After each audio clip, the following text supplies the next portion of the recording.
తెలంగాణ రాజకీయాల్లో హైడ్రా సెగలు రేపుతోంది. చెరువుల ఆక్రమణలు, కూల్చివేతల పేరుతో దూసుకుపోతున్న హైడ్రా ఇప్పుడు శాసనమండలి వేదికగా అధికార ప్రతిపక్షాల మధ్య మాటల యుద్ధానికి కారణమైంది. అసలు హైడ్రా అనేది ప్రభుత్వ సంస్థ లేక కాంగ్రెస్ పార్టీ ప్రైవేట్ విభాగమా అంటూ బీఆర్ఎస్ ఎమ్మెల్సీ శంభూపూర్ రాజు సంచలన వ్యాఖ్యలు చేశారు. హైదరాబాద్ విపత్తు నిర్వహణ, ఆస్తుల పరిరక్షణ సంస్థ పనితీరుపై ఎమ్మెల్సీ శంభూపూర్ రాజు నిప్పులు చెరిగారు. మండలి వేదికగా కాంగ్రెస్ ప్రభుత్వంపై ప్రశ్నల వర్షం కురిపించారు. హైడ్రాలో పనిచేస్తున్న సిబ్బందికి నెల నెలా జీతబత్యాలు ఎక్కడి నుంచి వస్తున్నాయి? అవి ప్రభుత్వ ఖజానా నుంచి వెళ్తున్నాయా లేక గాంధీ భవన్ నుండి అందుతున్నాయా అని ప్రశ్నించారు. అసలు హైడ్రా అనేది ఒక ప్రభుత్వ విభాగమా లేక కాంగ్రెస్ పార్టీకి సంబంధించిన ప్రైవేట్ ఏజెన్సీనా అని నిలదీశారు.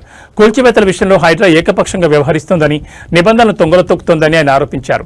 హైడ్రా కమిషన్ రంగనాథ్ వైఖరిని కూడా తప్పట్టిన శంభూపూర్ రాజు ప్రభుత్వం కేవలం రాజకీయ కక్ష సాధింపు కోసమే ఈ విభాగాన్ని వాడుకుంటోందని మండిపడ్డారు. హైడ్రాకున్న చట్టబద్ధత ఏంటో ప్రభుత్వం స్పష్టం చేయాలని ఆయన డిమాండ్ చేశారు.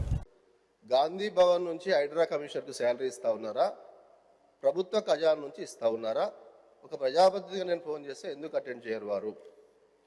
దీనికి దయచేసి సమాధానం కావాలి అధ్యక్ష.